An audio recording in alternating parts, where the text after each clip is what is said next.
साथियों नमस्कार, स्वागत है आपका हिंद न्यूज लाइव चैनल पर। और मैं आपको दिखाना चाहूंगा उत्तर प्रदेश के जनपद चित्रकूट की शिक्षा व्यवस्था। उत्तर प्रदेश के जनपद चित्रकूट की शिक्षा व्यवस्था की हाल।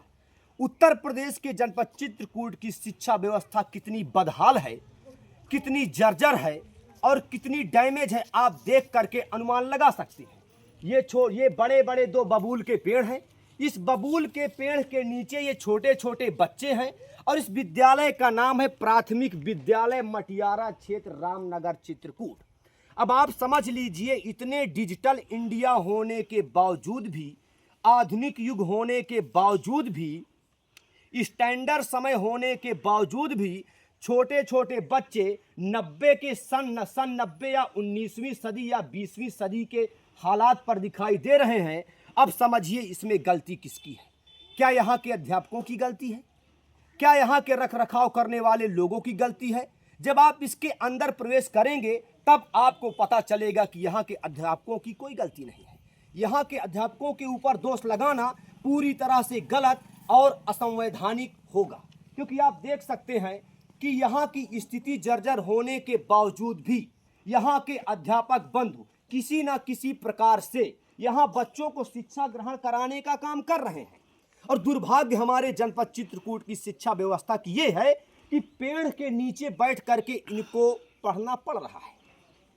भाजपा सरकार कहती है सबका साथ सबका विकास। अब सरकार से लेकर के आला कमान अधिकारी जरा गौर से ध्यान से देखें कि सबका साथ सबका विकास है या फिर अप्राकृतिक ढंग से कोई घटना होती है तो सबका साथ और सबका विनाश सुनिश्चित हो जाएगा। छोटे छोटे बच्चे यहाँ पर बैठे हुए हैं, इनका भविष्य आप देख सकते हैं। किसी के माथे पर नहीं लिखा कि कौन आगे चल करके क्या बनेगा, लेकिन उनके अतीत के पन्नों में, इतिहास के चलचित्रों में ये चीजें जरूर दर्ज हो जाएंगी कि हम कभी आधुनिक युग में होने के बावजूद भी वृक्ष के नीचे बैठ करके पढ़ते थे। अब यहाँ पर जो मास्टर साहब पढ़ा रहे हैं, टीचर पढ़ा रहे हैं या गुरुजन पढ़ा रहे हैं, उनसे मैं पूछूंगा कि इस स्थिति के बारे में आपका क्या कहना है। आपको इस स्थिति में होने के बावजूद भी किन किन समस्याओं का सामना करना पड़ सकता है। सर, क्या नाम है आपका? शिवाकांत पांडे। कहाँ के रहने वाले हैं?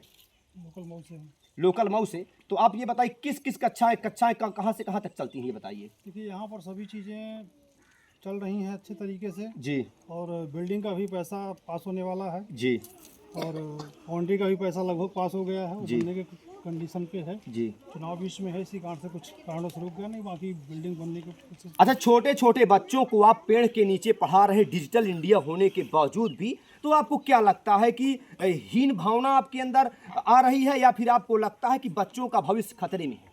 नहीं, बच्चों का भविष्य खतरे में नहीं है। पहले भी गुरुकुलों के ज़माने में भी पढ़ाई होती थी। तो गुरुकुल के ज़माने में पढ़ाई होती थी, तो डिजिटल इंडिया आने से फिर क्या मतलब? गुरुकुल के ज़माने में चले जाइए। नहीं, गुरुकुल के ज़माने में क्यों चले जाएं जी। भाई, पढ़ाई तो आज भी हो रही है ना भाई। बच्चे ना पढ़ रहे हो तो उस चीज़ को बताइए, बच्चे वापस पढ़ रहे नहीं, हैं। आरोप आपके ऊपर नहीं लगाया जा रहा है। मामला ही सर ये बताइए कि जैसे यहाँ कोई पर भी चीज़ें सर हैं वो सब प्रॉपर वे पे हैं। कोई ऐसा तो नहीं है कि चलिए हमने आपसे बोला और हमारी बिल्डिंग बन गई आज एक दिन में। जी।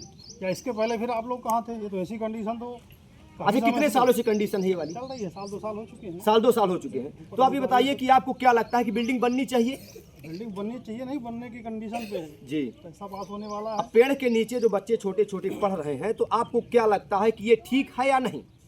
ये तो ठीक है कि नहीं है तो गवर्नमेंट बता सकती है। नहीं, बाकी आपकी आंखों के सामने दिख रहा है, तो आपको क्या देखिए, लगता हम अपने कार्य को कुशलतापूर्वक कर रहे हैं। है? जी बाकी अब गवर्नमेंट है, हमने जो हमारी जो प्रॉपर वे पे सूचनाएं थी सभी जगह पहुंच चुकी हैं जी और आने वाले समय में बिल्डिंग बनने का भी पूरा प्रस्ताव है कि बन जाएगा।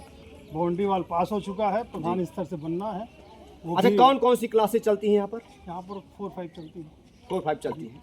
तो और आपको किसी भी प्रकार की कोई दिक्कतों का सामना तो नहीं करना पड़ता है? हाँ, ये थोड़ा सा विषम परिस्थितियाँ ही हैं कि बबूल का वृक्ष है, इसी के नीचे आनंद करते हैं। जी। बाकी गर्मी है तो थोड़ा बहुत मैनेजमेंट हो जाता है। बाकी चीज़ें अच्छे तरीके बरसात के महीने में कैसे मैनेजमेंट होता है? बरसात में फिर यदि बारिश हुई तो मोस्टली बच्चों को छोड़ दिया जाता है। ऐसा व्यवस्था न होने के कारण? नहीं, व्यवस्थाएं तो जब जब जब उतनी गंभीर व्यवस्थाएं नहीं हो पाती हैं, जब कोई दिक्कत होती है तो फिर बच्चों को छोड़ देते हैं। प्रिय मित्रों, जैसे कि सर ने कहा कि यदि गंभीर स्थिति नहीं है, लेकिन ज़्यादा यदि वर्षा हुई, बारिश हुई, तो बच्चों को छोड़ दिया जाता है। फिर एक बार कैमरेमैन से कहूँगा कि आप ऊपर दिखा दीजिए। ऊपर के बाद ये छोटे छोटे जो बच्चे बैठे हुए हैं इनको दिखा दीजिए। इसके बाद थोड़ा नज़दीक आइए और आप देखिए ये ब्लैक बोर्ड है।